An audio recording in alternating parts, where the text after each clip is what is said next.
우리가 동동을 이야기할 때 한동훈 의원이 최동원, 한동훈 동동 전략은 통합니다. 그런데 한동훈, 장동혁 이 동동은 교수님 공조는 불가능한 겁니다. 장동혁은 이제 아웃됐다고 생각을 해요, 저는. 예. 왜냐하면은 그 친윤 세력들 중에서도 지금 누구죠? 누구죠? 정점식을 지지하는 그 사람들도 장동혁을 갖다 반드시 지지한다고 볼 필요 없어요. 그 사람들이 절반 이상은 얘 가지고는 안 된다는 거 알아요. 그러니까 얘 말고 빼고 다른 사람도 올릴 수도 있는 거거든요. 예. 그래서 어떻게 될지 모르겠지만 일단은 한동훈 대표는 일단은 장동혁은 아웃됐기 때문에 굳이 거기 각 세울 필요가 없고요. 그 다음에 복당을 서두르지 않겠다라고 했잖아요. 그 판단은 저는 옳다고 보거든요. 이제는 포용하는 리더십을 보여줘야 되는 겁니다. 장동혁은 이제 아웃됐기 때문에 장동혁하고 김민수, 뭐 조광한 이런 사람들 있잖아요. 이런 사람들은 이른바 저승사자 보이스잖아요. 아웃이에요. 그러니까 신경 쓰지 말고 예. 오히려 뭐냐면 모든 사람들 다 포용할 수 있다라는 걸 보여줘야 되는 겁니다. 일단은 이번 그 북구갑 선거를 통해 가지고 완전히 정치인으로 거듭났잖아요. 검사에서 완전히 정치인으로 거듭났고 그것도 굉장히 탁월한 정치인으로 입증을 했단 말이에요. 자신을. 근데 국민들도 굉장히 놀랐단 말이죠. 그걸 해가지고 이제 뭐입니까? 포용하는 거. 싸울 땐 싸우더라도 포용하는 정신이 있어야 돼요. 그러니까 오세훈하고 그다음 유승민, 그다음에 심지어는 이제 말 안 듣는 철딱선이 없는 이준석까지 다 포괄할 수 있는, 그래서 더 나아가서는 과거의 친윤 세력까지도 포괄하는. 왜냐하면 실제로 그 보수 지지층 중에서 윤호겐 세력이 있거든요. 예. 저는 그 일부 유권자들이 그렇게 하는 건 그들의 권리라고 생각해요. 다만 정치인들은 그걸 이용해서는 안 된다고 생각하는 거거든요. 그분들도 어차피 생각이 다르지만은 자기 당 사람들이거든요. 예. 그분들까지 포괄할 수 있는 일단은 그 포용의 리더십을 이제는 보여줄 필요가 있다. 이렇게 말하고 싶어요. 자, 장동혁 대표는 사퇴 압박에 객관적 데이터를 놓고 평가하라. 진선거가 아니다라고 묻고서 이 의원들의 모임에서 퇴장을 했습니다. 예. 지금 시종일관 장동혁 대표는 결코 진선거가 아니다라는 점을 교수님 강조하고 있네요. 지금 이제 인지 부조화 상태에 좀 빠진 거거든요. 예. 그러니까 인지 부조화를 해결하는 방법이 이거라는 거예요. 우리가 이기지 않았느냐. 지난번에 그때 그 박근혜 탄핵 직후에 그 지방선거에 비하면 내가 선전한 거 아니냐. 그런 측면 분명히 있습니다. 근데 문제는 뭐냐면은 이런 거죠. 서울에서 이기지 않았느냐. 경남에서 이겼잖아. 대구도 이겼잖아. 근데 재보궐선거 4곳 이겼네. 이런 얘기잖아요. 예. 고로 나는 승리한 거다. 져도 패배한 건 아니다. 근데 내가 왜 물러나야 돼? 이 얘기잖아요. 황당한 건 뭐냐? 그 내용을 까보라는 겁니다. 서울 어떻게 이겼어요? 장동혁과 선긋기로 승리한 거 아니겠습니까? 예. 김재섭이 뭐라 그랬어요? 우리의 승리의 비결은 뭐였느냐? 오세훈 장동혁 투컷을 피한 게 승리의 비결이다. 이렇게 얘기를 했잖아요. 노골적으로 그랬단 말이죠. 근데 배현진 의원도 뭐라 그랬습니까? 우리 선거한테 숟가락 얻지 말라. 라고 해서 잘라내가지고 결국 간신히 이긴 거라는 거죠. 경남도 왜 이겼죠? 안 왔어요. 개소식이 안 갔습니다. 오지 말라 그랬던 것 같아. 내가 볼 때는. 그리고 개소식이 예. 박형준 부산시장 후보와 같은 날이었습니다. 예. 그러니까 경남도 오지 말라 그런 거예요. 예. 그래서 못 간 거거든. 그래서 이겼고. 그래서 부산은 어떻게 됐어요? 장동혁 갔잖아요. 거기서 패배했다라는 겁니다. 예. 그다음 또 하나는 뭐야? 자기 사람 다 말하는 충남. 자기가 충남이잖아. 거기서 전멸했거든요. 그다음 부산 북갑 어떻게 했습니까? 당력을 총동원했잖아요. 거기서도 패배했습니다. 그러니까 결국은 뭐냐? 그가 가는 곳은 오직 패배만 있었던 거죠. 예. 그래서 선거의 저승사자라 그러잖아요. 선거의 패배를 몰고 다니는, 후보의 죽음을 몰고 다니는 저승사자가 돼버렸거든요. 그래서 지금 모두 그런 말이 있죠. 모장무사라고. 모두 장동혁의 무가치함과 싸우고 있다라는 겁니다. 그래서 한편으로는 선거 민심은 분명하거든요. 이게 국민의 명령입니다. 그럼에도 불구하고 이걸 갖다 거부하는 거, 끝까지 지금 사퇴를 안 하겠다고 버티는 거 있는 거죠. 근데 이게 얼마나 버틸 수 있을까요? 이런 생각이 들어요. 자, 친윤에서도 장동혁 사퇴 압박이 나오는데 뭐 그건 이해를 하겠는데 권영세 의원이 이런 이야기를 할 자격이 되는지는 모르겠습니다. 장동혁 대표 사퇴를 논의해야. 권영세 의원이 있는 용산구도 민주당이 용산구청장에 당선이 됐거든요. 교수님 이 점은 어떻게 보십니까? 어쨌든 뭐 그래도 친윤마저도 이제 장동혁 물러나라. 예. 왜냐하면 실제로 그런 측면이 있거든요. 그러니까 서울에서 이겼지만 상당 부분 서울에서 오세훈이 이긴 데 있잖아. 이긴 지역에서도 구청장은 내준 데가 많아요. 예. 그렇습니다. 맞습니다. 네. 네. 그러니까 그러니까 이제 거기에 대한 불만들이 좀 있었던 것 같아요. 그래서 예. 장동혁 사퇴 논의해야 된다. 그다음에 6.3은 진선거다라는 거죠. 그러니까 친윤들은 뭐라고 생각하냐면은 자기들이 기득권만 지키면 되는 거야. 그런데 자기들이 간판으로 누구 세웠습니까? 얼굴 마담을 장동혁을 세워놨거든. 그런데 얘가 아니네. 그럼 얘를 계속 쓸 이유는 없는 거야. 치우고 딴 놈을 세운다라는 거지. 그러니까 지금 친윤 세력이다 하더라도 꼭 예. 장동혁을 다 미는 건 아닙니다. 그러니까 그 친윤 세력 내에서도 장동혁의 이제 효구용은 다 했다라고 생각을 해요. 그다음에 그 뒤를 노리는 사람들이 있죠. 누가 있습니까? 나인감 있잖아요. 아, 나인감, 나- 난가병 걸린 사람하고 안철수, 기웃기웃하는 사람하고 네. 또 완전히 그냥 야역에 불타는 주진우 뭐 이런 사람들이 버티고 있거든요. 대타들이 있습니다. 그런 측면이 있는 거고. 오세훈도 한마디 했죠. 이번 선거 결과는 장 대표가 지향하는 노선이 실패했다는 증거다라고 얘기를 했고, 그 밖에도 뭐 대안과 미래. 미래 뭐 이런데 의원들하고 김재섭 의원도 그렇고 우재순도 그렇고 뭐 이런 사람들이 있어요. 근데 아직까지는 당내 주류가 흔들리거나 이런 조짐들은 없습니다. 그래서 결국은 이제 원내 대표 선거로 넘어가야 되는 거죠. 궁금합니다. 예. 누가 될지도 궁금하고 원내대표가 누가 되느냐가 바로 한동훈 의원의 복당 가늠자가 될 텐데 이 점 어떻게 보십니까, 교수님? 그러니까 원내 대표에 지금 누가 나왔죠? 세 사람 나왔죠. 성일종하고 김도읍하고 그리고 정점식입니다. 당권파는 정점식으로 정점식이죠. 분류가 되고 있고요. 네. 그 전에 이제 그걸 생각해야 돼. 송원석이 일찍 사퇴를 했거든. 예. 야, 이거 지금 뭐냐? 열흘을 남겨두고 사퇴를 임기 열흘 남겨두고 사퇴하는 놈이 어딨어? 말이 되는 소리를 해야 예. 되지. 일단 황당한 건 뭐냐면 사퇴할 놈은 누구야? 선거에 책임진 당대표가 사퇴를 해야지. 예. 사퇴해야 할 놈은 사퇴를 안 하고 사퇴할 필요가 없는 놈이 사퇴를 하는 거예요. 이게 다 이유가 있는 거거든요. 그 열흘을 못 참은 거예요. 특히 이제 부산 북구갑에서 한동훈이 생활을 해버렸거든. 이러니까 이제 당의 중심이 이제 완벽하게 한동훈으로 쏠릴 수가 있는 겁니다. 그러니까 틈을 주면 안 돼. 열흘의 틈을 주게 되면 이게 전복될 수가 있거든요. 그러니까 그냥 몰아붙이는 겁니다. 지금 이 기세 그대로 관성대로 그냥 몰아붙여가지고 원내대표 선거를 갖다 자기들이 차지하겠다라는 거예요. 그래서 이게 일찍 한 거고, 그러니까 의원들 같은 경우는 그냥 숨도 못 쉬고 그냥 선거 끝나자마자 바로 투표를 해야 되는 상황. 예. 그럼 보통 관성대로 투표하지. 한 열흘 정도 시간이 더 있으면 설득도 하고 뭐 이런 과정 있잖아요. 그걸 생각해 버린 게 송원석의 그 조기 사퇴입니다. 예. 그래서 결국은 정점식이 이제 당권파고 그 다음에 이제 반장동혁파가 바로 김도읍이거든요. 둘이서 이제 부딪히는 건데 현재로서는 당권파가 우세하다는 관측이 우세합니다. 그다음에 누구죠?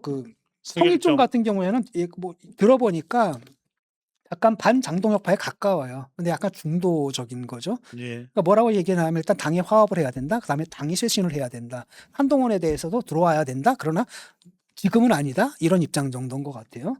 그래서 사실은 여기 이제 세력 싸움이 되는데 정정식 대 김도읍 이게 어떻게 될지는 모르겠는데 아직까지는 당권파가 우세한 상황이고 점점 의원들이 이제 당권파에서 떨어져 나와가지고 새 길들을 찾고 있는데 지금은 너무 내일이잖아요, 바로.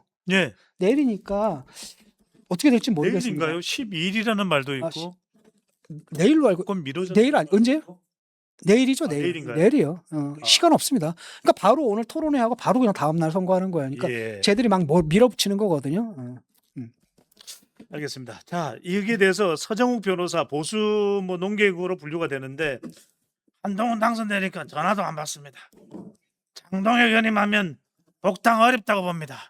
이렇게 이야기를 하는데 뭐 귀담아 들을 만한 내용일까요? 그냥 헛소리라고 생각하고 넘어가면 될 거예요. 넘어가겠습니다. 자기가 한동훈 한동훈 의원한테 했던 짓을 생각해봐야지. 예. 그리고 평론가라고 한다면은 이건 이런 식으로 하면 이건 사실 은퇴해야 되거든요. 예. 자기가 뭐라 그랬습니까? 한동훈 뭐 30% 넘어가게 되면 자기가 뭐 친한동훈 선언하겠다 막 장담했잖아요. 그러니까 민심의 흐름을 못 보는 거잖아요. 판세를 못 보는 거잖아요. 당시 사람들은 다 뭐라고 생각했습니까? 결국은 한동훈이 앞설 거라고 생각을 했잖아요. 당선이 될지 안 될지 몰라도 적어도 김민식은 앞설 거라는 사람들이 대다수의 관측이고 합리적인 관측이거든요. 이거는 평론가가 아니죠. 자기가 그냥 당파적인 입장을 갖다 마구마구 하는. 예. 그러다가 망신을 당했으면은 이제 방송에 얼굴 좀 그만 내밀었으면 좋겠거든요. 아웃돼야죠. 넘어가겠습니다. 대통령의 취임 1주년 기자회견 이야기부터 좀 하겠습니다. 대통령은 그대로 본인의 속내를 드러냈습니다. 공소 취소 법대로 하면 돼. 잘못됐으면 시정하는 것 하겠다는 이야기인 거죠, 교수님? 그렇죠. 기자회견 왜 했겠습니까? 뭐 1주년이니까 했겠지만 네. 그 전체 기자회견의 가장 중요한 내용은 바로 그 부분이에요. 공소 취소, 특검, 나는 강행하겠다. 아, 이게 그 기자회견의 핵심 메시지입니다. 예, 그래서 그 보면은 일단은 뭐냐면은 어떤 문제가 있냐면은 그 뭐라고 얘기했습니까? 이게 이제 객관적으로 문제가 있다 그랬잖아요. 뭐 예. 나는 뭐 내 생각은 주관적이지만 객관적으로도 문제가 있는 걸 확인되지 여러모로 않았습니까? 문제가 있다. 그런데 확인된 게 없거든요. 아, 그 연호회고 뭐고 다 날라갔잖아요. 확인된 게 하나도 없다라는 겁니다. 그럼에도 불구하고 그냥 지금 공소취소 특검법은 내가 강행하겠다는 의지를 갖다 피력한 겁니다. 그래서 객관적으로 문제가 있다. 그러니까 문제가 있으면 취소해야 되는 게 아니냐라면서 자기의 뜻을 갖다 아주 분명하게 밝혔거든요. 예, 그럼 이걸 왜 했느냐? 왜 그랬느냐? 간단합니다. 지금 이게 사실은 공소취소 특검이 추진력을 좀 잃었거든요. 이번 지방선거의 결과로서. 지방선거의 결과로 뭐가 확인됐냐면은 표면적으로 굉장히 높은 대통령 지지율에도 불구하고 그 저변에는 아주 만만치 않은 강력한 저항이 있다는 사실을 확인한 겁니다. 예. 특히 서울에서 패배가 상당히 치명적이었죠. 또 하나 그만큼 또 치명적이었던 게 어디입니까? 북구갑에서의 패배거든요. 아하. 북구갑에서는 아예 한동훈 후보가 뭐라고 했겠습니까? 내가 당선되어야지 공소 취소를 막을 수가 있다. 예. 이렇게 얘기를 했지 않습니까? 그래서 여러 가지 이유가 있는데 일단은 패배한 원인을 한번 봅시다. 그 서울에서는 아마도 부동산 정책 때문일 겁니다. 왜냐하면 예. 한강벨트가 전체로 다 날아가 버렸거든요. 한강벨트가. 거기가 가장 부동산에 민감한 지역이잖아요. 심지어는 정원호가 있는 성동구에서도 정원호가 패배했어요. 성동구도 오세훈이 이겼습니다. 그렇죠. 두 번째로 뭐냐면 그 못지 않았던 게 뭐냐. 공소 취소에 대한 반발이 있었던 거예요. 그 여론조사를 딱 해보면 공소 취소 이거 말도 안 된다라고 대답하는 국민들이 과반이 넘거든요. 예. 그런데 그걸 갖다가 당에서 무리하게 추진하려고 했다가 역풍이 부니까 사실 선거 이후로 미뤄둔 거 아니겠습니까? 그것이 의미하는 바는 뭐냐? 우리가 추진하려고 했는데 역풍이 불었다라고 한다면 여기에 대한 국민들의 저항이 만만치 않다는 게 선거를 통해서 확인된 거고 그 밖에도 뭐가 있으면 스타벅스 사태 뭐 이런 것들이 좀 있었죠. 예. 특히 이번 스타벅스 사태 같은 경우에는 젊은 층한테 굉장히 큰 타격을 준 것 같아요. 왜냐하면은 20대 남성 중에서 오세훈을 찍은 퍼센티지가 75예요. 75%. 반면에 이제 그거를 전통적으로는 그 여성들이 민주당의 몰표를 몰아줌으로써 그걸 상쇄를 했잖아요. 예. 이번에 20대 여성들 사이에서 정원호 후보와 오세훈 후보의 차이가 7%밖에 안 난 겁니다. 근데 저쪽은 뭐예요? 거의 50% 차이가 나버렸거든. 예. 여긴 7%. 이게 왜 이렇게 됐느냐라고 했을 때 그 엄청나게 반발한 건 뭐냐면 젊은 세대들이 처음 경험한 거거든요. 국가 권력이 나의 일상을 침해할 수 있다는 사실을 깨달은 거예요. 비상계엄. 그러니까 예를 들어 가지고 내가 예를 들어 스타벅스 가 가지고 스타벅스. 커피를 마시겠는데 쟤들이 앉아 가지고 막 욕을 하네. 그러니까 젊은 세대는 이해가 안 되는 거예요. 아마 이거 처음 경험해 봤을 겁니다. 자신들의 일상의 권리가 예. 정치 권력에서 침해되는 걸 아마 처음 경험해 봤을 거거든요. 그래서 이번에 보면은 젊은 층들이 굉장히 반발하잖아요. 뭐 잠실이 난리가 났더라고요. 이런 걸 보게 되면은 이런 걸 보게 되면은 지금 표면적으로는 대통령 지지율 60%를 치솟고 있지만은 그 저변에서 흐르는 그 저항의 기운도 만만치가 않다는 걸 깨달은 겁니다. 그래서 결국 이제 공소 취소도 이걸 우려해가지고 선거 뒤로 미뤘던 거 아니에요.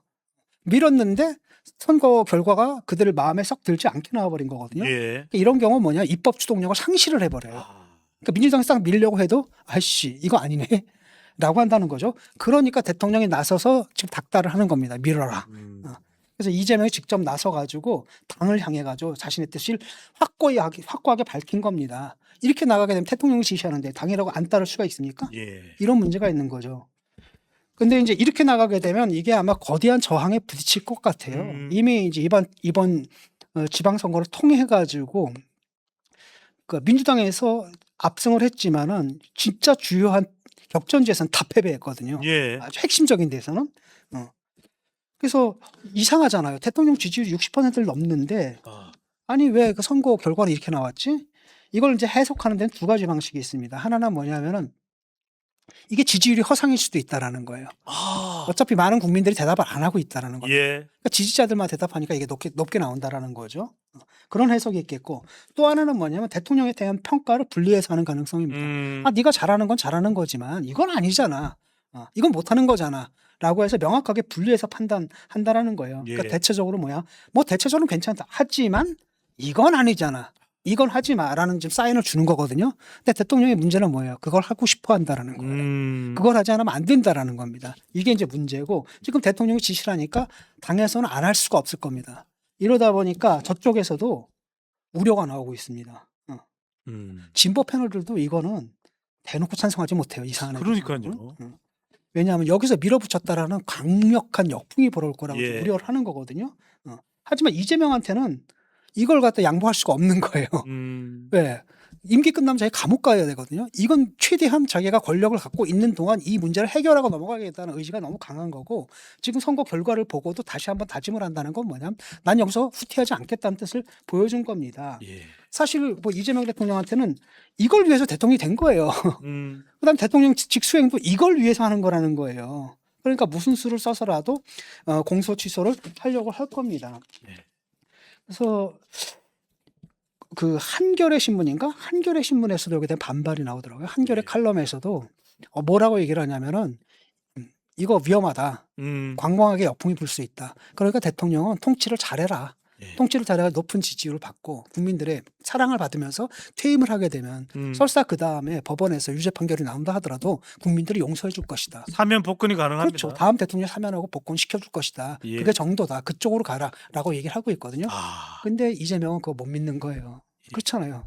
지금이야 지지율이 높지만 이게 어떻게 될지 모르거든. 지금 모든 게 불안해요. 뭐 경제 지표부터 주식값만 이상하게 높고 나머지는 다 예. 엉망이란 말이죠. 부동산 같은 경우에도 지금 전월세 난이에요. 그러니까 전월세 난이 있다 보니까 2030들도 돌아선 거거든요. 왜? 전월세 사는 사람들이 누굽니까? 그 세대란 말이죠. 이렇게 됐기 때문에 어떻게 될지 모르기 때문에 자기가 권력을 갖고 있는 동안에 이 문제를 갖다 해결하려고 한다라는 겁니다. 예. 상황이 이렇다 보니 한동훈 의원은 이재명 대통령이 공소 취소 뜻을 분명히 하고 있다. 강행할 땐 탄핵에 나설 것이다. 이른바 한동훈 의원이 무소속이긴 해도 이재명 대통령과 직접 각을 세우겠다. 이 공소 취소 강행한다면은 장외로 나가서라도 투쟁할 것이다. 이걸 분명히 한 것 같은데요, 선생님. 예. 일단 그 문제 들어가기 전에 예. 우리 당파를 떠나서 정파를 떠나서 진영을 떠나가지고 확실해야 됩니다. 예. 그건 법치주의를 파괴하는 거거든요. 모든 국민들은 법 아래에 있는 거잖아요. 예. 법 앞에서 평등하다고 대한민국 헌법에 나와 있어요. 모든 국민은 법 앞에서 평등하다. 근데 옛날에 동물농장 아세요? 동물농장에 보면 그 얘기가 나오잖아요. 모든 동물은 평등하다. 하지만 어떤 동물은 더 평등하다. 그러니까 비꼬는 거잖아요. 예. 지금 모든 국민들은 지금 법의 지배 아래에 있습니다. 그런데 한 사람만 그 법 위에 올라서겠다라는 거잖아요. 그런 단 하나의 예가 있다 하더라도 법치는 파괴가 되는 겁니다. 단 하나의 예만 해도 헌법은 파괴가 되는 거예요. 이건 용서해서는 안 됩니다. 이건 민주주의에 대한 반란이고요. 공화주의에 대한 내란입니다. 공화주의를 전복하는 내란이에요. 공화주의라는 게 뭐예요? 레스 퍼블리카, 띵스 퍼블릭이거든요. 공적 사안이란 말이죠. 나라는 공적 사안이에요. 자기가 그 위에 올라설 수는 없습니다. 자기의 사적인 이익을 갖다 공적 사안, 공적 이익에 앞세워서는 안 된다라는 겁니다. 한 사람이라도 그렇게 하면 그때 뭐가 파괴되는 겁니까? 대한민국 민주공화국이다 할 때 공화국이 파괴가 되는 거예요. 예. 그건 절대 해서는 안 된다는 겁니다. 그 다음에 이제 또 말씀하신 대로 이제 그 정치적인 측면으로 이제 접근하자면은 한동훈한테 이건 굉장히 좋은 찬스거든요. 그냥 국민과 함께 앞장서겠다라고 얘기를 했어요. 이거 무슨 뜻이겠습니까? 자기 이 일이 벌어지면 길거리에 나가서 서명운동하겠다는 거예요. 원내 투쟁은 한계가 있잖아요. 의원 그 뭡니까? 원이 없으니까요. 국회의원 국회 내에서는 소수파거든요. 예. 자기랑 다 합쳐봤자 과반이 안 되잖아요. 과반은 턱없이 모자라거든요. 그러니까 거기서 한계가 있는 겁니다. 이럴 때 뭘 해야 되는 겁니까? 편들어줄 사람 국민밖에 없는 겁니다. 왜? 여론조사를 하게 되면 국민의 대다수가 공소 취소에 대해서는 반대를 하고 있거든요. 그러니까 국민의 여론을 얻어야 되니까 어디로 나가는 겁니까? 결국 장외투쟁으로 나갈 수밖에 없고 국민과 함께라는 그 수식어가 바로 그걸 갖다가 함의한다고 봅니다. 예. 그리고 여기에 호응할 국민들은 엄청 많을 겁니다. 최소한 절반 이상은 여기에 동의를 하거든요. 나머지 절반도 그중에 절반은 침묵이에요. 정말 악을 쓰고 해야 된다고 믿는 사람은 인구의 25%를 갖다 못 넘을 겁니다. 그렇기 때문에 이거는 내가 볼 때 어떻게 보면 한동훈에게 기회를 주는 거고 이때는 한동훈이 뭐가 되는 거예요? 그 여당 야당 그 차이를 떠나서 야당의 한계를 넘어서서 국민적인 지도자가 될 수가 있는 겁니다. 예. 왜? 지금 그 싸움을 갖다 해줄 수 있는 장수가 없잖아요. 선봉장이 없거든요. 그 선봉에 설 사람 누구가 있는가? 예. 장동혁이요? 아니잖아. 그렇잖아요. 또 누가 있어요? 없잖아요. 오세훈은 시장인데 그거 할 수가 없잖아요. 시정을 해야 되니까. 그렇기 때문에 그럼 결국은 한동훈일 수밖에 없다는 거죠. 반 이재명의 중심에 설 수 있는 유일한 인물은 한동훈. 예. 그러니까 공소 취소에 대한 그 국민적 반발은 굉장히 심합니다. 그런데 이 반발, 이 열망을 대신할 사람이 누구겠냐라는 거예요. 그거는 한동훈밖에 없다라는 겁니다. 그렇기 때문에 이게 이재명은 자기 사익을 위해서 그 일을 추구하겠지만은 결국은 결과적으로 정치적 이득은 누구한테 돌아가는 구조입니까? 한동훈한테 돌아가는 구조라는 겁니다. 그래서 잘 보세요. 이제 여기서 이제 국민의힘에서는 두 가지 길이 있는 거예요. 하나는 한동훈의 길이 있는 거고 또 한편으로는 장동혁의 길이 있거든요. 그러니까 한동훈은 어느 쪽으로 나갈 겁니까? 공소 취소 반대 수정을 할 겁니다. 예. 이거는 범국민적 운동이 돼요. 근데 지금 장동혁은 뭐 하고 있죠? 부정선거. 부정선거 음모론을 얘기하고 있다는 겁니다. 그래서 재선거 투쟁으로 지금 나가고 있거든요. 그런데 이 재선거 투쟁은 전 국민이 호응하겠습니까? 호응 안 해요. 아주 극히 일부 극성, 강성, 극우파들만 호응을 하는 거거든요. 자, 국민들이 볼 때는 누구한테 관심을 주겠습니까? 우리의 의사를 갖다 정확하게 대변하는 건 누구예요? 한동훈이잖아요. 그다음에 장동혁은 쟤 뭐 하고 있냐? 아니 재선거를 왜 해? 그럼 선거한 우리는 뭐야? 우리 권리는 뭐가 되는 거야? 오히려 반발만 할 수밖에 없는 겁니다. 그래서 어떻게 보면은 이제 한동훈한테는 이게 이제 기회가 될 수 있는 거예요. 그러니까 야당 지도자라는 것을 야권의 지도자라는 것을 넘어서 가지고 범국민적 지도자가 될 수 있는 아주 중요한 기회가 온 거죠. 네. 자, 이러다 보니까 이런 이야기도 나옵니다. 특검의 공소 취소 권한을 삭제하면 논란이 해소될까? 그렇지도 않을 것 같은데, 교수님. 공소 취소 권한을 삭제하면 논란은 어느 정도는 해소는 될 겁니다. 아하. 문제는 뭐냐면 이걸 할 수 있느냐라는 거예요. 대통령이 박았잖아요. 뭐라고 얘기했습니까? 뭐 진상만 밝히면 됩니까? 아니라 그러잖아요. 예. 거기서 뭐 잘못된 내용이 나오면은 당연히 취소해야 되지 않겠느냐라고 얘기를 했거든요. 그건 뭐냐? 취소까지 하란 얘기죠. 아니 이 특검을 왜 열어? 공소 취소하려고 하는 특검인데 거기서 취소를 갖다 빼버리면 뭐가 돼? 하나만 한 게 되거든요. 논리적으로. 예. 안 꼽는 찐빵이 되는 거거든요. 그러니까 사실 특검법에서 중요한 건 진상 규명이 아니에요. 진상 규명할 게 없습니다. 다 규명됐잖아요. 나온 게 하나도 없거든. 트집 잡는 거 빼고는. 예. 결국은 법무부에서 그냥 트집 잡아가지고 박성현 검사한테 얼마 때렸습니까? 2개월 때렸거든요. 이거 가지고는 근데 원래는 이 특검법으로 나가기에 명분이 부족한 거예요. 그러니까 징계도 지금 미루고 있는 거 아니에요. 그래서 또 뭐 인천지검의 감찰 이걸 통해 가지고 더 끌어모아 가지고 2개월 이상 때려서 그걸 가지고 나가겠다라고 하는 판이거든요. 예. 그렇기 때문에 사실은 여기서 진상규명이라는 것은 이 사람들 진상 규명하려고 하는 거잖아요. 진상을 왜곡하기 위해서 하는 거잖아요. 사실은. 진상을 왜곡하게 하기 위한 거고 그 진상 왜곡을 왜 하느냐. 공소취소로 가기 위해서는 왜 진상은 그게 아니거든. 예. 그러니까 진상규명이라는 이름으로 오히려 진상을 왜곡하려고 하는 건데 그렇게 왜곡하려고 했는데도 못한 거예요. 그럼에도 불구하고 억지로 좀 몰아붙이려고 하거든요. 그래서 이거는 제가 볼 때 실현 가능성이 별로 없다라고 보고 예. 다만 이게 밀릴 경우에는 민주당상만 밀다가 아차 싶을 경우에는 빠지는 순으로 이제 잠시 쉬었다가 간다라는 제 뉘앙스로 할 수는 있겠어요. 네. 하지만 대통령의 뜻은 그거 아닙니다. 어떤 식으로든 이거 밀어붙여라. 그렇기 때문에 내가 볼 땐 특검법에서 공소취소 권한을 삭제한다 상상할 수가 없어요. 그냥 갈 겁니다. 만약에 이게 가능하다라고 한다면 뺀 게 아니에요. 작전상 후퇴를 하는 거지. 그래서 나중에 기회를 봐가지고 다시 추진하는 그런 면에서 일부 후퇴는 가능해도 절대로 빠질 수 없는 겁니다. 자, 대통령의 1주년 기자회견 중에 특징 중에 하나는 정청래를 직격했습니다. 예. 집권 여당이라 하면 포용이 있어야 된다. 그렇지 못했던 것 같다. 지방선거 성적 이겨야 되는 곳 졌다면 문제는 다르다. 서울을 콕 집었습니다. 대통령의 뒤끝은 계속 남아 있습니다. 오늘 G7 정상회의 참석자 출국하면서 언론 보도에 따르면 민주당 지도부는 오지 마라. 그러면서 8월 전당대회에 이재명 대통령의 복심 아바타로 불리는 김민석 국무총리는 대통령의 배웅을 했습니다. 김민석만, 정청래는 아니고요. 예. 교수님 어떻게 보십니까? 정청래를 걷어내는 수순에 들어갔다 이렇게 봐도 될까요? 예, 이제 선거가 끝났잖아요. 우리가 네. 계속 예측했지 않습니까? 선거 끝나고 6월과 8월 사이에 엄청난 권력 투쟁이 벌어질 거다. 드디어 이제 서막이 오른 겁니다. 군대 가면은 왜 행군 중에 그런 거 있잖아요. 예. 갑자기 퓨 하면서 불빛이 올라가지고 펑 하면서 조명탄 터지고 예. 지금 그 권력 투쟁의 그 서막이 이제 오른 겁니다. 그러니까 가만히 보면은 이번 지방선거 결과에 대해서 대통령 인식을 보게 되면 아주 표면적으로는 뭐라고 얘기합니까? 이거 우리 국민이 저에게 이 정권에게 주는 경고다 이렇게 얘기를 해요. 예. 이건 근데 그냥 빈말입니다. 진짜 핵심은 그 다음이에요. 이겨야 되는 곳에서 졌다면 문제가 다르다. 최소한 성공은 아니다. 그러니까 이번 지방선거는 일반적으로 어떻게 평가가 되냐면은 그래도 여당이 승리한 거로 평가가 되잖아요. 근데 대통령의 인식은 그게 아니라 승리한 게 아니다라고 최소한 성공은 아니다라고 좀 얘기를 하고 있거든요. 예. 이것이 의미하는 바는 뭐냐? 그 책임은 당한테 있다라는 거예요. 네. 그래서 특히 서울하고 북갑하고 평택 선거 여기서 진 거잖아요. 여기 대해서 뭐라고 얘기를 했냐면 제사를 지내면 정말 온 마음을 다해야 하는데 제사 끝나면 먹으면서 즐겁게 놀아볼까라 생각하면 되겠냐. 네.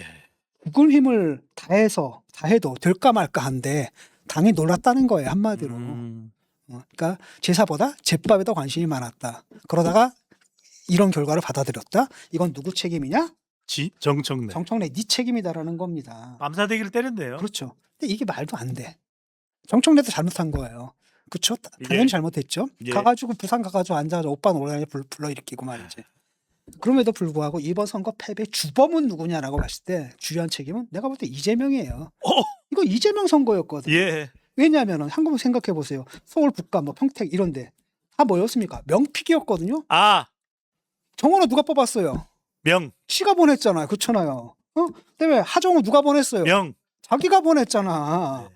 그다음에 뭡니까 평택을에 김용남 누가 뽑았어? 명. 자기가 보냈거든. 거기서 다 패배한 거예요. 명픽들이 전멸. 성남시장 김병욱도 패배를 했습니다. 네, 성남시장 김병욱도 그렇고 명픽은 다 전멸했다라는 겁니다. 두 번째는 뭐냐? 서울에서 왜 졌냐? 다 알잖아요. 한강 벨트 보세요. 한강을 사이에 두고 다 빨개, 송동구까지 빨개 버린 겁니다. 결국은 한강 벨트가 전멸을 하는데 결정적 역할을 하는 게 누구예요? 자기라는 거죠. 근데 재밌게도 뭐냐면 기자회견장에서도 그 인정을 안 합니다. 부동산 정책 자기는 잘하고 있다라는. 이미 깔려 있었다. 자기는 잘하고 있다라고. 예. 그 인정을 안 해. 그러니까 자기의 부동산 정책이 이번 서울 선거 패인이 됐다는 사실 자체를 아예 인정을 안 한다라는 거죠. 그러니까 일각에서는 사람들이 뭐라고 얘기하냐면 대통령한테 지금 보고가 제대로 올라가느냐 이런 좀 의구심까지 표명하는 상황이거든요. 예. 세 번째 선거 이렇게 어렵게 만든 게 누굽니까? 공소 취소거든요. 하하. 공소 취소 누가 시켰어? 지가 시켰잖아. 명. 일반적으로 생각을 해보세요. 일반적으로 선거 전에는 이런 거 추진하면 안 되잖아요. 그럼에도 불구하고 당에서 추진했거든.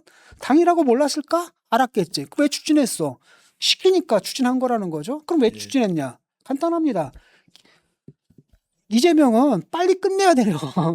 전당대회 끝나고 나면 어떻게 될지 모르는 거예요. 그러니까 그 전에 끝나야 되거든요. 그래서 무리하게 서둘렀던 겁니다. 그러다 당에서 딱 추진하려다가 역풍을 맞고 당에서는 선거 이후로 미뤄뒀던 거거든요. 결국은 그 여파가 분명히 있었거든요. 국민들한테 어떤 경고를 주는 겁니까? 아무리 야당이 한심하다 하더라도 야당이 저렇게 한심하니까 저렇게 빌빌거리니까 쟤들이 막가네? 이건 아니네라고 경고를 날렸다는 겁니다. 그리고 마지막으로 스타벅스 사건. 2030들 아마 처음 느꼈을 거예요. 자신의 일상이 예. 정치 권력에 의해서 피해를 받는 경험을 처음 한 겁니다. 그러니까 예를 들어가지고 내가 뭐 기프티콘 같은 거 받았어. 근데 스타벅스 이렇게 딱 사 먹으러 들어갔거든. 그랬더니 나보고 막 998해 막. 얼마나 황당하겠어요. 젊은 세대들이. 우리는 그냥 정책 관심도 없고 그냥 지내려고 했는데 우리 일생까지 저놈들이 치고 들어와서 이렇게 해? 여기가 북한이야? 이런 느낌을 굉장히 강하게 받았다는 겁니다. 근데 이것도 누가 불질렀어요? 대통령이 나서서 불질렀잖아요. 예. 그렇다고 한다면 이 모든 페인이 어디서 나와요? 이재명 너한테 나오는 거지. 근데 자기는 잘못한 거 하나 없고 이거 다 누구 책임이다? 정청래 책임이다. 네. 물론 정청래한테도 책임이 있어요. 하지만 가장 큰 책임이 누굽니까? 조금 전에 그때 이 4대 4대 폐인 이 모두가 사실은 이재명 너한테 나왔다라는 겁니다. 음. 근데 자기 책임 아니라고 하거든요. 네. 그래서 결국은 이게 왜 그러느냐라고 하니까 이제 드디어 시작된 겁니다. 친명과 친청의 싸움, 문조 털레이의 싸움. 그래서 지금 친명과 친정. 그래서 요즘에 어떻게 됐냐면은 재밌더라고요.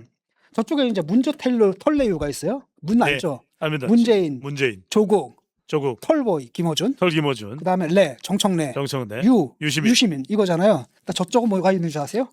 새똥 대주길. 아, 새똥 대주길은 뭐냐면 김민석을 김민세라 그러잖아요. 예. 김민세. 똥은 뭐냐? 이동형이라는 애가 있나 봐요. 예, 이동형이라는 유튜버가 있나 봐요. 이동형. 그 똥. 그다음 돼지는 뭐냐면 옛날에 낙곰수 팟캐스트 했던 김용민. 김용민이라는 사람 있잖아요. 돼지. 돼지 별명이 돼지거든요. 네. 돼. 주는 뭐냐? 이연주. 그다음에 길은 뭐냐? 송영길. 그래서 새똥 대주길. 그래서 재밌어요. 네. 문제 털레유 대 새똥 대주길의 결전이 지금 임박한 겁니다. 예. 근데 결국은 이게 이제 김민석 대 정청래의 한판 승부로 나타날 텐데, 이거 지금 일단은 이게 어떻게 될지 전쟁이죠. 모르겠습니다. 전쟁입니다. 왜냐하면 굉장히 그 전까지만 해도 정청래가 무리 없이 될 거라고 생각을 했거든요. 왜냐하면 정청래가 누구를 업고 있습니까? 김어준을 업고 있거든요. 그다음에 김어준이 이게 동접자가 몇십만이라며요. 방송할 때 몇만인가 하여튼 그래요. 15만 뭐 이런가 봅니다. 엄청나잖아요. 네. 그러니까 동접자만 그래요. 많이 빠졌다 그러더라고요. 그럼에도 불구하고 아직까지 미디어 지형을 다 갖고 있었단 말이죠. 네. 그다음에 김민석이 그런 미디어 정치하고 좀 친화적이지가 않아요. 그랬는데 요번에 대통령이 개입을 한 거예요. 대통령이 개입을 했고 두 번째로는 뭐냐면은 정청래가 큰 타격을 입었어요. 타격을 입고 지금 정청래뿐 아니라 누굽니까? 김어준하고 그다음에 그 또 유시민 타격 있고 최욱이 다 타격 있고 공격 대상이 되고 있거든요. 예. 그다음에 특히 뭐냐면 전남에서 이게 핵심이 결국은 김영록. 민주당은 호남이거든요. 호남 민심이 좌우하는데 일단은 그건 막았잖아요. 김관영은 막았잖아요. 예. 그럼에도 불구하고 전남지사가 노골적으로 공격하잖아요. 이건 바로 뭐냐? 전남 민심에서 결정되는데 여기서도 지금 정청래가 유리하지가 않아요. 정청래에 대한 그 전남의 호남의 민심이 그렇게 예사롭지가 않거든요. 그렇기 때문에 이게 어떻게 될지는 모르겠습니다. 지금 그 결과가 굉장히 재밌을 예. 거예요. 이른바 8월 전당대회를 앞두고 명청대전이 숨가쁘게 전개되는 양상인데 이재명 대통령은 기자회견부터 정청래를 직격했습니다. 게다가 그 뒤끝 여파는 이 G7 정상회의 떠나는 날까지도 이어졌습니다. 배웅을 하는 자리에 정청래는 보이지 않았고 김민석은 거의 단독으로 대통령과 함께하는 투컷이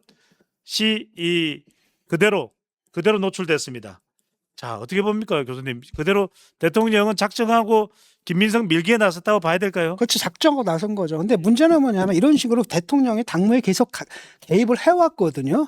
근데 그 결과가 좀 안 좋았잖아요. 사실은 뭐 명픽들 다 내려보냈잖아요. 이렇게 노골적으로 개입한 사람이 있었습니까? 대통령 중에서 물론 이제 선거 때마다 대통령들이 움직였습니다. 그때마다 야당에서 비난했는데 뭐 여러 케이스들 갖다 비교해 볼 때 사실 그 개입의 정도가 가장 심한 게 이재명이었거든요. 근데 앞으로도 계속 이런 식으로 개입을 하려고 할 겁니다. 왜냐하면 목숨줄이 걸렸어요. 공소 취소 이 문제 때문에 살아남아야 되거든. 예. 그렇기 때문에 자꾸 그 노골적으로 개입을 하는 건데 한마디로 김민석 내가 밀어주겠다는 사인을 좀 보낸 거죠. 그다음에 김민석은 벌써 주소 옮겼대 전북으로. 전북으로 이미 옮겼어요. 이게 뭘 의미하느냐면은 민심이에요. 일단 민주당에서 누가 패권을 쥐느냐 이걸 결정하는 건 누가 결정하는 겁니까? 당원들이. 그 호남에서 호남에서 결정한다는 네. 그걸로 내려갔다라는 겁니다. 음. 그다음에 이미 사인들이 좀 들어왔죠. 벌써 움직였죠. 이현주와 아, 기회주의자. 야, 이 완전 사이클링 히트를 쳤죠. 이 사람이 당을 몇 번 옮겼죠. 빠르네요. 이 눈치에 있어서는 그냥 대한민국에 존재하는 모든 당들은 다 이쪽에서 그냥 저쪽까지 다 옮겨 다녔던 사람이죠. 네네. 요번에도 딱 하고 최고위원 딱 사퇴를 하네. 그다음에 뭐라고 얘기하는 겁니까? 지도부 책임론을 딱 제시하는 거야. 뭐 자기는 지도부 아닌가? 원주율이 아니라 언주율이네요. 그렇죠. 네. 딱 합니다. 한마디로 말 갈아타기를 시작했다는 거예요. 예. 이것은 자기가 사퇴했다는 건 뭐냐? 최고위원이 사퇴했다는 건 뭐 여러 사람이 사퇴하게 되면 지도부가 붕괴하는 거잖아요. 지가 먼저 딱 사퇴했다는 거죠. 그래서 확실히 보여준 겁니다. 나 정청래 사람은 아니야. 네. 그다음에 한다는 얘기가 네. 당이 막 또 비판해. 당이 결국은 대통령 지지율에만 의존했다. 당이 한 게 없다라고 또 비판을 하는 겁니다. 예. 그러니까 내가 그 이제 맹주를 차지하겠다라고 생각하는 거죠. 그러니까 내 생각에 이현주는 다음에 김민석이 당대표가 돼도 거기서 또 최고위원 또 해요. 예. 이런 거죠. 아까 말씀하신 그 새똥 어쩌고 하는 그 범주가 되는 것 같은데. 그렇죠. 자, 8월 전당대회 뭐 따지고 보면 이제 8월 17일 일산 킨텍스로 결정이 됐습니다. 어떤 상황, 어떤 시나리오 교수님은 예상하십니까? 정청래 힘들 것이고 김민석 그대로 슛골인이 되는 겁니까? 송영길 등장하면서 예측할 수 없는 상황으로 전개되는 겁니까? 어떤 시나리오 예상하고 계십니까? 저는 모르겠습니다. 이번에는 그 전까지만 해도 그 대체적인 관측이 그래도 정청래가 무리 없이 되지 않겠는가 하는데 정청래가 이번 선거에서 큰 타격을 입었어요. 결정적인 게 뭐냐면 조국이 낙선한 거거든요. 그때 정청래 입장에 내가 뭐라고 하겠습니까? 이상하다 그랬잖아요. 거의 방치하다시피 했거든요. 그러니까 김용남을 갖다 그냥 방치하듯이 했어요. 그래서 결국은 죽두밥도 안 돼버렸거든요. 이런 부분에 대한 그 비난 같은 것들 피할 길이 이제 없어진 거란 말이죠. 그래서 굉장히 흔들리고 있는 게 사실입니다. 그다음에 호남에서 자꾸 호남 전남지사가 막 대놓고 막 비판하는 거라든지 이런 것들이 굉장히 불길한 조짐입니다. 그래서 한편으로는 아직까지도 그 유튜브 정치 네. 강성 당원들이 그걸로 결집했거든요. 김어준. 그것은 아직 튼튼하게 남아 내보죠. 있습니다. 상당 부분 이제 이완이 되긴 했지만 아직도 코어층들은 남아 있다라는 거죠. 이거하고 그다음에 분명한 명픽으로 온 사람들, 이른바 뉴 이재명이라고 하는 이 사람들이 새롭게 이 당을 갖다 차지하려고 하는 사람들의 이제 권력 싸움인데 저는 아직 예측을 못 하겠습니다. 좀 더 지켜봐야 될 것 같아요. 예, 알겠습니다. 그러니까 어쨌든 정청래가 이번에 큰 상처를 입었고 조국은 낙선했죠. 김경수도 낙선했단 말이죠. 이러다 보니까 이제 친문계 쪽이 상당 부분 그 굉장히 큰 타격을 입었어요. 치명타를 입었다. 치명타를 입은 거죠. 그래서 잘 모르겠습니다. 알겠습니다. 그래서 정청래 대표 연임이 쉽지만은 않을 것 같고, 예, 하지만 아직까지도 김어준, 최욱 이 지지자들의 이 사람들 두뇌가 일단 뽕을 맞은 두뇌거든요. 온라인 뽕 세력. 뽕은 잘 안 풀려요. 그래서 어떻게 될지 모르겠습니다. 알겠습니다. 투표용지 부족 이야기를 안 할 수 없습니다. 점점 덜 끓고 있습니다. 할 이야기가 많으실 텐데 잠실 시위는 점입 가격입니다. 주말을 보내고 평일에도 계속되고 있습니다. 참정권 박탈에 분노한다. 또는 청년 보수화 탓이다. 지금 2030 세대가 잠실 운동장, 경기장 주변에 모여드는 것, 교수님 어떤 현상으로 봐야 될까요? 솔직히 모르겠어요. 왜냐하면 그러니까 모든 사람들이 다 자기 세대의 한계에 갇혀 있는 거예요. 예. 그렇잖아요. 우리도 옛날에 그 윗세대를 이해를 못했거든요. 6.25를 치른 그 세대가 이해가 안 됐거든요. 마찬가지로 지금 젊은 세대들은 그러니까 이 지금의 기성세대 주류가 된 이 운동권 세력들을 이해를 못하는 거예요. 그러니까 우리가 볼 때는 옛날에 그 윗세대들은 정말 이상한 사람들이었거든요. 뭐 박정희, 전두환 뭐 이런 사람들 지지하고 이게 말이 돼? 이런 거였잖아요. 그런데 지금 젊은 세대들은 또 이 운동권 세대들 조차를 갖다 이쪽을 갖다 이해를 못하는 겁니다. 거기다 반발이 엄청나게 심한 거예요. 그리고 지금 이 사람들도 다 자기 세대의 한계에 갇혔기 때문에 자기들이 배운 거 있을 겁니다. 그렇죠. 여러 가지 프레임들이 있잖아요. 정책 패러다임도 있고 이걸 설명을 못하는 거예요. 그러니까 가장 좋은 설명이 뭐냐면 쟤네들은 반동분자다. 쟤네들은 극우 세력이다. 이렇게 하면 마음이 편하거든. 채우기가 그 이야기를 했습니다. 그냥 그렇게 하는 거예요. 근데 사실 저희가 이게 굉장히 당혹스럽게 느꼈던 건 저는 그걸 진작 느꼈거든요. 언제 느꼈냐면 2017년, 2018년에 내가 학교에다 막 지랄지랄 해가지고 이게 무슨 노량진 학원도 아니고 뭐냐 몇십 명 모아놓고 강의만 하냐. 그래서 애들 좀 한 20명, 15명에서 20명 정도 잘라가지고 토론 수업을 좀 하게 해달라고 했더니 학교에서 이제 그걸 기회를 줬어요. 그래서 학생들, 남학생, 여학생들하고 토론 수업을 한 번 해봤거든요. 그때 완전히 깜짝 놀란 거야 내가. 뭐였냐면 나는 그렇게 생각했거든요. 제 머릿속에 항상 그랬어요. 우리는 노땅들, 우리는 젊은 세대. 노땅은 저쪽 국힘이나 한나라당 뭐 옛날에 그세요. 우리 이쪽은 민주당이나 진보당 이거잖아. 근데 젊은 세대들 딱 만났는데 완전히 전제 조건 자체가 다른 거예요. 그러니까 나는 이제 그들과 나는 같은 감정과 같은 세계관과 같은 가치관을 공유한다고 믿었는데 전혀 다른다는 걸 깨닫고 완전히 충격받았거든요. 지금 그 충격을 애들은 지금 받고 있는 겁니다. 그래서 잠실 시위에 지금 2030들이 몰려들었는데 여기 대해서 이제 나눠지는 거죠. 한쪽에서는 뭐냐, 저 사람들은, 저 젊은이들은 참정권이 박탈당한 데에 대해서 분노를 하고 있다, 이렇게 보는 거고, 반면에 이걸 갖다 불편하게 생각하는 사람들 있잖아요. 그쪽 민주당 쪽 사람들은 저건 청년들이 완전히 보수화되고 극우화되고 우경화됐다, 어? 이렇게 얘기를 하는 거죠. 예. 그래서 막 싸우는데 섞여 있어요, 지금 잠시를 보니까. 음. 그래서 누군가가 거기서 그 다음에 거기서 막 자리 싸움도 일어나고 그러더라고요. 그러니까 젊은 세대들 같은 경우에는 갑자기 저 태극기 부대가 와가지고 태극기랑 송조기 흔들고 막 이러는 거 있잖아요. 그러니까요. 그러니까 태극기까지는 봐주는데 송조기는 이해가 안 된다는 거예요, 젊은 세대. 어떻게 봐야 될까요? 그러니까 젊은 세대들이 가가지고 그 송조기 내리라라고 하면 아. 일단 이쪽에 또 노땅들은 왜 못 내린다라고 막 서로 싸움이 나거든요. 예. 그래서 누군가가 그 잠실 경기장을 갖다 넷으로 나눴더라고요. 그래서 각자 영역을 차지해라.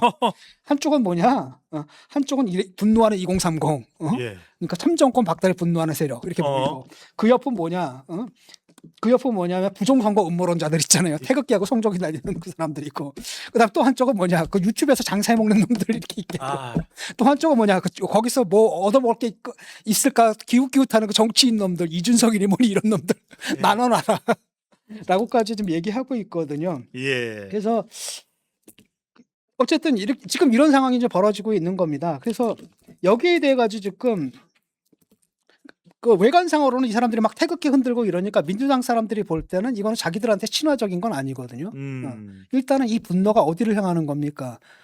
정부를 향할 수가 있다는, 이게 굉장히 그러니까요. 부담스러운 겁니다. 예. 그러다 보니까 이거 갖다 자기들도 이해가 안 되거든요. 자기들 항상 정의롭게 생각했어요. 자기들 항상 젊다고 생각했단 말이죠. 항상 젊으면 정이고 저 노땅은 불이고 예. 이렇게 생각했거든요. 그래서 젊은 우리가 쟤들을 몰아낸다라고 했는데 자기들보다 더 젊은 애들이 나왔는데 그 젊은 애들이 니들 늙었어? 니들도 노땅이야? 물러나. 니들도 불이야? 니들도 위선자야? 이렇게 하고 얘기하고 있단 말이죠. 그러니까 자기들이 윗세에 대해서 했던 걸 갖다가 지금 부메랑처럼 고스란히 아랫세대로부터 좀 받고 있는 거거든요. 예. 이게 납득이 안 되는 겁니다. 그래서 최욱은 뭐라고 그랬어요?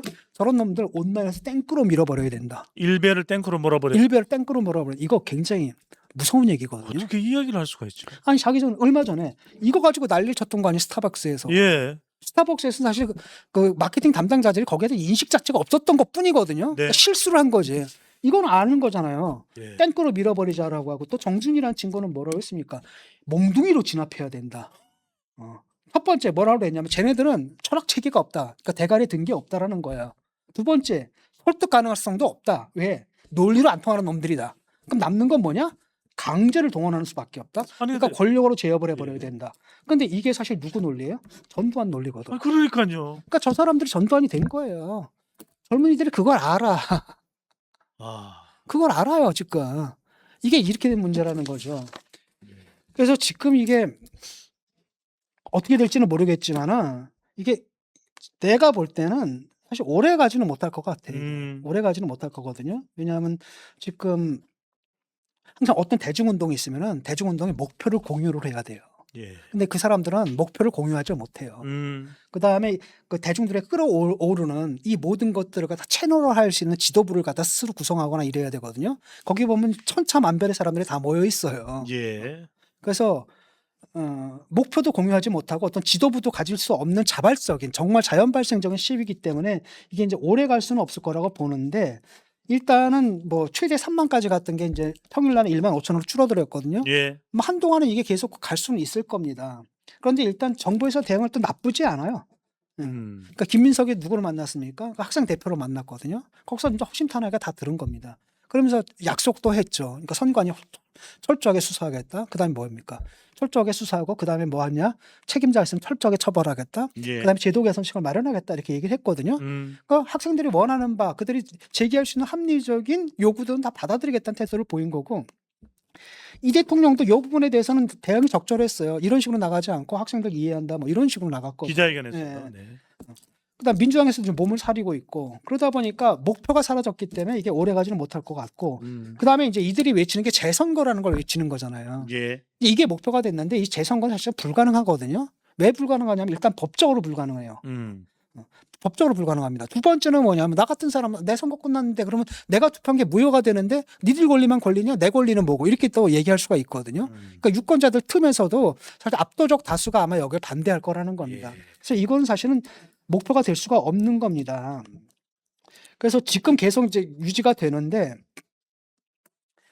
그러니까 부정선거론자들이 이제 문제예요. 이제 음. 부정선거론자들 같은 경우에는 계속 할 겁니다, 이거를. 그래서 거기에 이제 누가 있냐면 황교안하고 장동혁이 있는데 황교안하고 장동혁이 있는데 장동혁이 이번에 진짜 크게 실수한 겁니다. 네.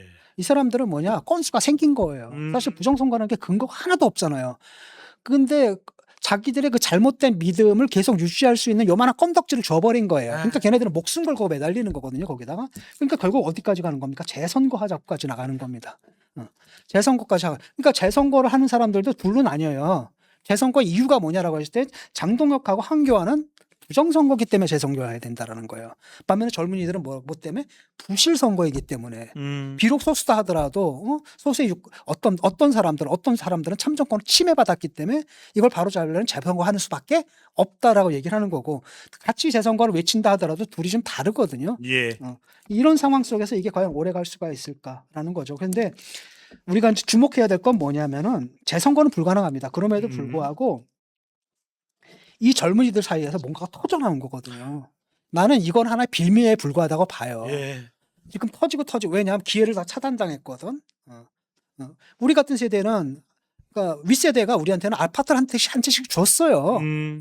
우리가 그때 굉장히 뭐랄까 체제 바깥에 있었잖아요. 막 칼 막스 막 공산주의 뭐 사회주의 뭐 레닌 뭐 이런 거 얘기했단 말이에요. 뭐 마오쩌둥부터 심지어 어떤 놈들 김일성까지 우리가 완전 체제 바깥으로 가니까 체제 내화하기 위해서 아파트 지어가지고 아파트 한 채씩 준 거거든요. 근데 젊은 세대들 일단은 아파트 못 사요. 돈 벌어서 이제는. 이런 세대들 같은 경우 그다음에 집값은 올라와 버렸단 말이죠. 예. 그러니까 전월세 이것도 계속 오르고 있단 말이죠. 이 불만들이 있는데 못 잡는 겁니다. 못 잡다가 이거 하나 딱 나오니까 이거 확실하잖아. 정부에서 잘못한 건 맞잖아. 이거 가지고 터져 나오는 거거든요. 그러니까 이걸 계기로 해서 터져 나온 그 밑에 깔려 있는 이들의 그 불만과 좌절과 분노 이걸 이해를 해야 되는 겁니다. 한동훈 의원도 가만히 있지 않았습니다. 1호 법안을 내겠다라고 이야기했고 감사원법 개정안 선관위도 외부 감사를 받아야 한다. 마땅한 일이고 계속 이야기했던 왔던 부분인데 이렇게 되면 이번에는 이제 현실화될 가능성이 높아질 거라고 봐야 될까요, 교수님? 아주 잘하고 있어요. 네. 일단은 1호, 2호, 3호 법안 지금 얘기하고 있죠. 1호하고 2호 법안은 좀 낼 것 같고 3호 법안은 좀 준비 중인데 3호 예. 법안은 좀 복잡해요. 일단 1호 법안은 뭐냐면 중앙선관위에 대한 외부 감사를 할 수 있도록 감사원법 개정을 발의하겠다는 거죠. 중앙선관위는 그동안에 헌법기관이기 때문에 감사를 안 받았거든요. 그러다 보니까 뭐가 문제가 생기는 겁니까? 감시의 사각지대가 돼버린 거예요. 그래서 불법 채용부터 뭐 온갖 문제가 그동안 있었거든요. 예. 그러니까 선관위 자체가 이쪽에 가족 회사가 된 겁니다. 채용을 할 때 자기 가족들, 뭐 아들, 딸들, 뭐 친척들 뭐 이래가지고 다 집어넣었단 말이죠. 그러니까 일종의 이제 감시 사각지대 속에서 부정부패 온상이 돼버리는 거예요. 채용 비리의 온상이 돼버린 거거든요. 그래서 2023년에 사실 뭐가 있었냐면 그 불법 채용 이걸 갖다가 그 실태를 알아보기 위해서 감사원에서 원래 감사 들어갈 뻔했어요. 예. 직무감사를. 그런데 선관위에서 뭐 하는 겁니까? 헌법 그거 한 겁니다. 그래서 헌재에서 뭐가 나면 그게 그 감사가 위헌으로 나온 거예요. 감찰이 위헌 결정이 나와버려 본 거예요. 왜냐하면 헌법적으로는 이게 뭡니까? 독립기관이기 때문에. 그래서 결국은 감시의 사각지대가 되다 보니까 두 가지 문제가 발생한 거죠. 좀 전에 얘기했던 부정, 부패, 비리, 채용 비리의 온상이 돼버린 거예요. 그러니까 거대한 가족 회사가 돼버린 겁니다. 자기들끼리 다 짬짬이 해먹는. 두 번째는 뭐냐면 선거관리 소홀이 발생하는 거예요. 이러다 보니까 일을 안 해. 심지어는 막 휴가도 가고 막 난리가 난 거죠. 선거 기간 동안에.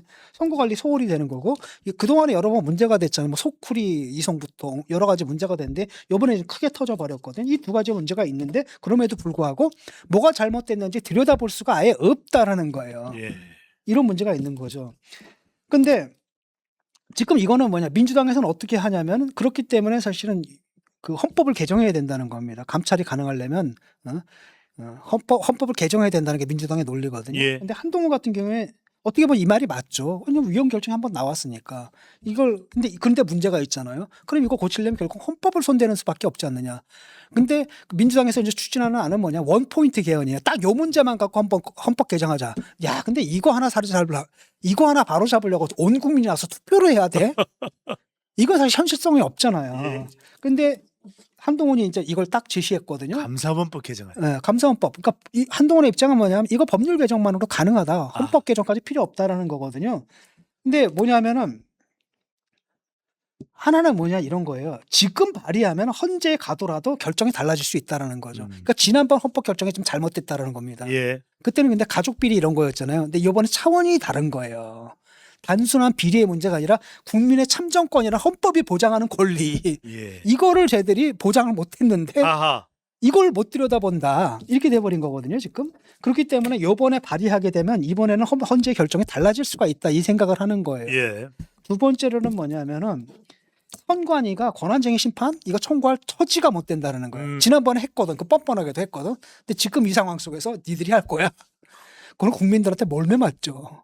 정말로 한동훈 말대로 그러면 선관위 해체돼 버립니다. 아. 그러니까 아마 이번엔 그 권한쟁의 심판을 못 할 거다라는 거예요. 예. 바로 그렇기 때문에 헌법 개정이 필요 없다라고 얘기를 하는 거예요. 그러니까 잘 치고 들어간 거죠. 두 번째는 2호 법안이거든요. 2호 법안은 뭐냐면 선관위 직원들의 무분별한 휴가 및 휴직 사용 제한이에요. 이걸 보니까 평소에 가만히 있다가 이 사람들이 선거가 선거 때가 되면 휴직하고 휴가를 가요.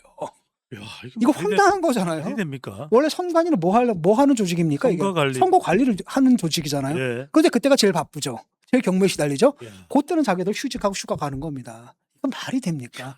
그러니까 이걸 갖다 법안으로 제시하다. 이걸 정확하게 딱 찌른 겁니다. 그러니까 3호 법안은 뭐냐면은 이런 문제가 있습니다. 지금 선관위원장 갖다 대법관이 지금 뭐예요? 겸직을 하고 예. 있거든요. 노태악이었습니다. 그러니까 법원이 되는 거예요. 그러니까 이런 거 갖다 그 선관위의 문제를 법원으로 가져가게 되면 결국 뭐예요? 법원이 또 결정하잖아요. 자기 식구네요. 그러니까 법원을 결정하는 이런 식으로 돼버린 거예요. 그러니까 여기서 지금 버그가 발생한 거라는 거죠. 그러니까 법원을 재판하는 이런 모양새가 됐으니까 이건 안 된다라는 겁니다. 예. 또 두 번째는 뭐냐? 이게 비상근이거든요. 네. 그러니까 비상근이기 때문에 뭐냐면 사실은 관리를 안 한다는 얘기예요. 예. 그냥 형식상으로는 대법관이 거기서 관리위원장을 하고 나머지 니들이 다 알아서 해요. 왜냐면 거기 상근직들이 있잖아요. 그러니까 상근직들의 별천지가 돼버린 거거든요. 그러니까 요걸 문제를 갖다가 바꿔야 된다는 겁니다. 그러니까 사실은 선관위가 지금 유일하게 뭘 갖고 있냐면 유권 해석의 권리를 갖고 있거든요. 사실 이건 재판관의 권리예요. 근데 유권 해석이 잘 되느냐 안 되느냐 이걸 판단할 때는 결국 뭐예요? 법원에서 판단한단 말이죠. 예. 법원에서 그냥 판단으로 줘버리고 이러니까 문제가 생기는 거고 지금 선관위가 지금 말도 안 되게 모함 시비 걸고 좀 과도하게 이걸 그 선거 캠페인의 권리들 제한하는 측면들도 있거든요. 예. 그래서 이런 부분들을 이번에 손 봐야 되기 때문에 이건 제도적으로 손을 봐야 됩니다. 제도를 바로 잡는 문제이기 때문에 상당히 복잡해요. 그래서 3호 법안은 지금 꼼꼼하게 아마 준비 중인 거로 알고 있거든요. 세 개예요. 이게 바로 뭐냐? 1호 법안, 2호 법안, 3호 법안 내놨죠. 한동훈 의원입니다. 선관위의 문제를 다 짚은 겁니다. 예. 그다음에 그걸 갖다 딱딱딱딱 짚을 수 있는 솔루션을 제공한 거예요. 이게 바로 이겁니다. 현장에 선 사람들이 막 떠들 수가 있어요. 왜? 감실에 모여가지고 우리가 정책 세미나를 할 수는 없거든요. 거기서 과격한 얘기도 할 수 있고 과도한 얘기도 할 수 있습니다. 분노를 표출할 수도 있고요. 그렇죠? 감정적일 수도 있어요. 하지만 이걸 정치인들은 그래서는 안 되는 겁니다. 바로 그렇기 때문에 그걸 갖다 차분하게 논리적으로 해결하라고 뭘 만든 거예요. 국회의원 제도로 만든 거예요. 그걸 갖다 국회로 가져가지고 냉정한 논리로 한번 걸러가지고 핵심적인 문제들을 문제의식을 그 냉정하게 이성적으로 걸러서 그걸 갖다가 그 문제를 해결할 수 있는 정책적인 해결책 솔루션을 제공해야 되는 게 예. 이게 국회의원의 의무거든요. 그걸 지금 한동훈이 하고 있다라는 겁니다. 그렇죠? 상당히 모범적인 예요. 반면에 지금 장동혁은 뭐 하고 있어요? 장동영 가가지고 거기 그 부정선거 논자다라 앉아가지고 지금 재선거 외치고 있다는 겁니다. 대중들에게 편승해가지고 선동 정치를 하고 있는 거예요. 이건 정치인이 해서는 안 된다라는 거죠. 분명하게 지금 우리가 지향해야 할 사회는 어떤 사회냐, 우리가 지지해야 할 정치인은 어떤 거냐, 어떤 게 모범적인 정치인이냐, 앞으로 대한민국의 의원들은 어떤 모습을 보여줘야 되냐, 여러분 이 두 개를 갖다 비교해 보시라는 겁니다. 네. 이게 재선거 얘기에 대해서 조금만 더 얘기하죠. 예. 민주당에서는 재선거 요구가 좀 확산되고 있는데 엄청나게 확산되지는 않아요. 그냥 민주당 지도부는 기본적으로 재선거는 불가능하다는 입장이고 예. 일부 의원들이 얘기를 하고 있거든요. 국민의힘이 이긴 지역에 대해서 재선거를 하자고 이야기를 하고 있네요. 그렇죠. 서울, 경남, 그다음에 대구. 서울, 경남, 대구를 다시 하자라고 좀 얘기를 하고 있는데 예. 일단은 최민희 같은 경우는 좀 약간 완화된 버전이에요. 최민희는 뭐냐면 투표용지가 문제된 거기서만 재선거를 하자. 예. 서울만 하자는 얘기잖아요, 이게 지금. 예. 또 있나? 인천도 있었나? 어쨌든. 인천도 있었습니다. 그다음에 그 박선원 의원은 서울, 경남, 대구 재선거 하자 이렇게 얘기를 하고 있는데 예. 이건 사실 법적으로 가능하지 않아요. 법적으로 불가능하고. 예. 그다음에 또 문제라면 오히려 재선거를 하기엔 더 큰 문제가 발생하거든요. 나 같은 사람은 뭐예요? 나 같은 사람은 뭐라고 얘기했냐? 아니 우리가 투표한 결과가 왜 부정당해야 되지? 아, 우리 권리는 뭐야? 그거 재선거하자고 외치는 사람들은 소수인데 소수예요.